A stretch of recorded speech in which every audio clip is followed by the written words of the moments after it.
رسول اللہ صلی اللہ علیہ وآلہ وسلم نے جس طرح دوسرے فتنوں کے بارے میں امت کو آگاہ فرمایا ہے، اسی طرح بعض جنگوں کے بارے میں بھی پیش گوئیاں فرمائی ہیں۔ یہ بات تو واضح ہے کہ امت محمدیہ صلی اللہ علیہ وآلہ وسلم کا سب سے پہلا جہاد سرور عالم حضرت محمد مصطفیٰ صلی اللہ علیہ وآلہ وسلم کی قیادت میں مشرکین مکہ کے خلاف میدان بدر میں لڑا گیا، اور سب سے آخری جہاد سیدنا حضرت عیسیٰ علیہ السلام کی قیادت میں یہودیوں کے خلاف سرزمین فلسطین میں لڑا جائے گا۔ معرکہ بدر سے لے کر قتال دجال تک رسول اکرم صلی اللہ علیہ وآلہ وسلم نے 4 اہم فتوحات کی پیشن گوئی فرمائی ہے، جس کا ہم آج کے ویڈیو میں بڑی تفصیل سے ذکر کریں گے۔ آپ صلی اللہ علیہ وآلہ وسلم کا ارشاد مبارک ہے، تم لوگ جزیرۃ العرب کے لوگوں سے جہاد کرو گے، اللہ تعالیٰ تمہارے ہاتھوں اسے فتح کر دے گا۔ پھر تم اہل فارس کے خلاف جہاد کرو گے، اللہ تعالیٰ اسے بھی فتح کر دے گا۔ پھر تم اہل روم کے خلاف جہاد کرو گے، اللہ تعالیٰ اسے بھی فتح کر دے گا۔ پھر تم دجال کے خلاف جہاد کرو گے اور اللہ تعالیٰ اسے بھی فتح کر دے گا۔ اس حدیث شریف میں 4 فتوحات کا ذکر کیا گیا ہے۔ نمبر 1، جزیرۃ العرب۔ رسول اکرم صلی اللہ علیہ وآلہ وسلم کی حیات طیبہ میں مختلف غزوات مقدسہ کے بعد جزیرۃ العرب فتح ہوا، اور آپ صلی اللہ علیہ وآلہ وسلم کی یہ پیش گوئی آپ صلی اللہ علیہ وآلہ وسلم کی حیات مبارکہ میں ہی پوری ہو گئی۔ یاد رہے کہ جزیرۃ العرب کے مفتوحہ علاقہ درج ذیل تھے: مکہ، مدینہ، جدہ، طائف، حنین، رابغ، ینبو، خیبر، مدائن، تبوک، دومتہ الجندل، ایلا، یمامہ، بحرین، الحصا، عمان، حضر موت، صنع، حمیر اور نجران۔ جزیرۃ العرب متعدد غزوات کے نتیجے میں فتح ہوا، لیکن حدیث شریف میں آپ صلی اللہ علیہ وآلہ وسلم نے اختصار کے ساتھ صرف جزیرۃ العرب کی فتح کا ذکر فرما دیا۔ نمبر 2، فارس کی فتح۔ عہد فاروقی رضی اللہ تعالیٰ عنہ میں مختلف لڑائیوں کے بعد فارس بھی فتح ہوا۔ گویا آپ صلی اللہ علیہ وآلہ وسلم کی یہ پیش گوئی بھی عہد صحابہ میں پوری ہو گئی۔ یاد رہے کہ رسول اکرم صلی اللہ علیہ وآلہ وسلم کی بعثت مبارک سے پہلے فارس اور روم ہی دنیا کی 2 بڑی طاقتیں تھیں۔ اہل فارس کا مذہب آتش پرستی تھا اور یہ مجوسی کہلاتے تھے۔ اسلام سے پہلے سلطنت فارس میں درج ذیل علاقے شامل تھے۔ جزیرۃ العرب تفصیل پہلے ہم بیان کر چکے ہیں، اور یمن، حیرہ، حمدان، کرمان، رے، قزوین، بخارا، بصرہ، قادسیہ، اصفہان، خراسان اب افغانستان، تبریز، آذربائیجان، ترکمانستان، سمرقند، ترمز اور وسط ایشیا کی بعض دیگر ریاستیں بھی سلطنت فارس میں شامل تھیں۔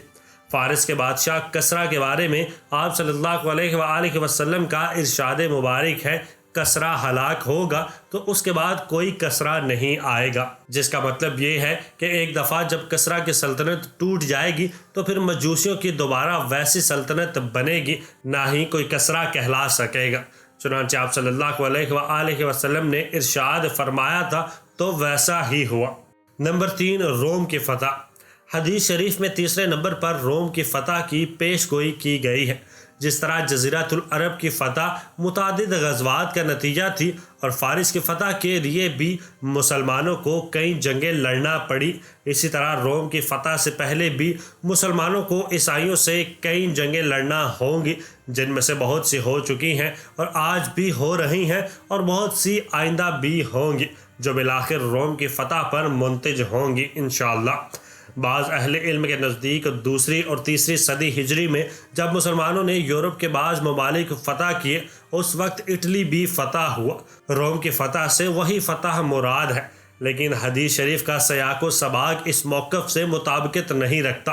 حدیث شریف میں واضح طور پر یہ پیش گوئی موجود ہے کہ روم کی فتح کے فوراً بعد دجال کا ظہور ہوگا، جس کا مطلب یہ ہے کہ حدیث شریف میں جس فتح کا ذکر ہے وہ قیامت کے قریب ظہور دجال سے قبل ہوگی۔ یاد رہے کہ رسول اکرم صلی اللہ علیہ وآلہ وسلم کے زمانہ مبارک میں فارس کی طرح روم بھی دنیا کی دوسری بڑی طاقت تھی، جس کا مذہب عیسائیت تھا۔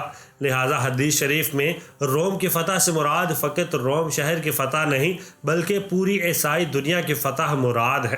روم کا لفظ محض عیسائیت کی علامت کے طور پر استعمال کیا گیا ہے۔ عہد نبوی میں سلطنت روم درج ذیل علاقوں پر مشتمل تھی۔ یورپ کی بعض ریاستیں اور ترکی، شام، مصر، لبنان، عمان، فلسطین، اردن، قبرص، سدوم اور روس۔ روم کے فتح سے پہلے مسلمانوں اور عیسائیوں کے درمیان ہونے والی جنگوں میں احادیث میں صرف ایک اور جنگ کا ذکر ملتا ہے، اگرچہ اس جنگ کے وقت اور جگہ کا 100% تعین کرنا ناممکن نہیں، تاہم قرائن سے یہ معلوم ہوتا ہے کہ وہ جنگ فتح روم سے کچھ عرصہ پہلے شام کے پہاڑی علاقوں میں ہوگی، کیونکہ فتح روم کے فوراً بعد دجال ظاہر ہوگا اور سیدنا حضرت عیسیٰ علیہ السلام کی قیادت میں اس کے خلاف جہاد شروع ہوگا۔ اس کے بعد ہم فتح روم اور اس سے کچھ عرصہ پہلے ہونے والی جنگ کے بارے میں بیان کریں گے۔ سقوط روم سے پہلے جنگ۔ مسلمان اور عیسائی دونوں مل کر کسی مشترکہ دشمن سے لڑائی کریں گے اور انہیں فتح حاصل ہوگی۔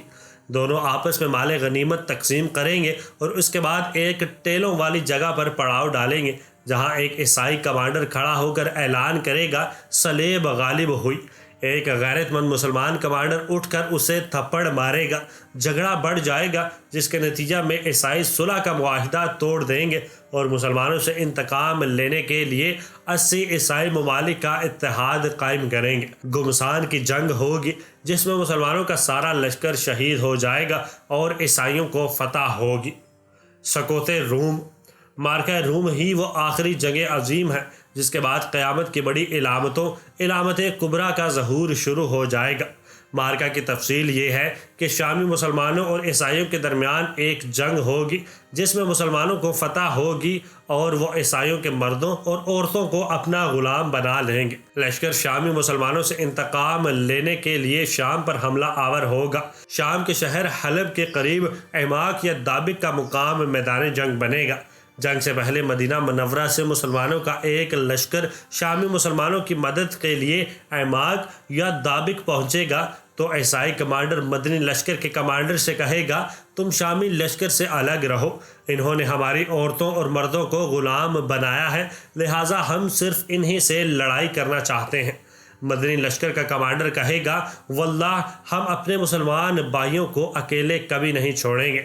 چنانچہ مسلمانوں اور عیسائیوں کے درمیان گمسان کی جنگ ہوگی۔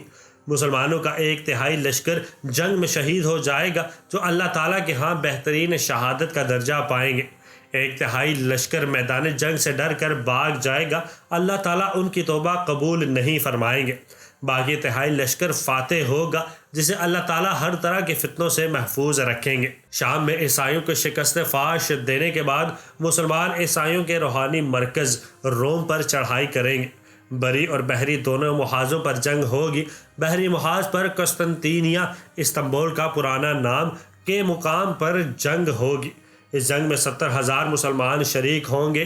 استنبول کے مقام پر اسلام اور عیسائیت کا یہ آخری مارکہ کہ نصرت الہی کا عظیم شاہکار ہوگا۔ اس جنگ میں ہتھیار استعمال کرنے کی نوبت نہیں آئے گی۔ مسلمان پہلی مرتبہ نعرہ تکبیر بلند کریں گے تو شہر پناہ کی ایک دیوار گر پڑے گی، دوسری مرتبہ نعرہ تکبیر بلند کریں گے تو دوسری دیوار گر پڑے گی، تیسری مرتبہ نعرہ تکبیر بلند کریں گے تو شہر مفتوح ہو جائے گا۔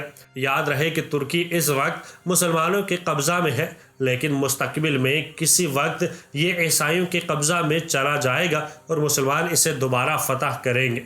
دوسری طرف بری محاذ پر روم میں ایسی خون ریز جنگ ہوگی کہ ماضی میں ایسی خون ریز جنگ کبھی نہیں ہوئی ہوگی۔ مسلسل 4 روز جنگ ہوگی۔ پہلے 3 دن مسلمانوں کو شکست ہوگی۔ ہر روز جنگ میں حصہ لینے والے سارے کے سارے لشکر شہید ہوتے جائیں گے۔ چوتھے روز مجاہدین کا لشکر اللہ تعالیٰ کے فضل و کرم سے فتح یاب ہوگا۔ اس جنگ میں 99% لوگ مارے جائیں گے۔ میدان جنگ دور دور تک لاشوں سے پٹ جائے گا، حتیٰ کہ اگر ایک پرندہ لاشوں کے اوپر اڑنا شروع کر دے تو اسے موت آ جائے گی، لیکن لاشیں ختم نہیں ہوں گی۔ مسلمان روم کی فتح کے بعد ابھی مال غنیمت تقسیم کر رہے ہوں گے کہ انہیں دجال کے خروج کی خبر مل جائے گی اور وہ ہر چیز کو چھوڑ چھاڑ کر شام کی طرف دوڑ پڑیں گے، جو کہ دجال کے خلاف مارکوں کا میدان ہوگا۔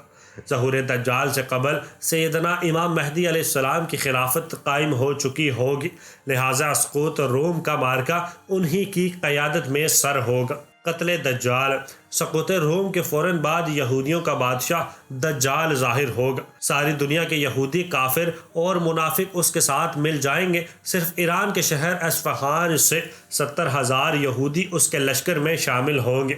دجال مکہ اور مدینہ میں داخل نہیں ہو سکے گا۔ اللہ تعالیٰ مکہ مکرمہ اور مدینہ منورہ کی حفاظت کے لیے فرشتوں کا پہرا مقرر فرما دیں گے۔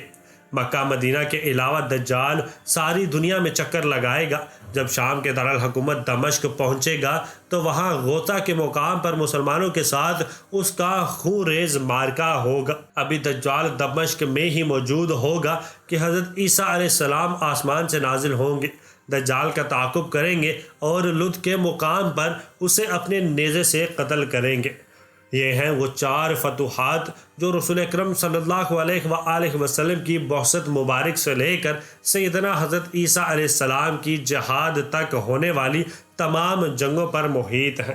2 فتوحات کا تعلق عہد صحابہ اور تابعین سے ہے اور 2 فتوحات قیامت کے بالکل قریب کے زمانہ سے تعلق رکھتی ہیں۔ امید کرتا ہوں کہ آپ کو آج کی یہ ویڈیو پسند آئی ہوگی۔ ملتے ہیں اگلی ویڈیو میں، تب تک اپنا بہت سارا خیال رکھیے گا۔ اللہ حافظ۔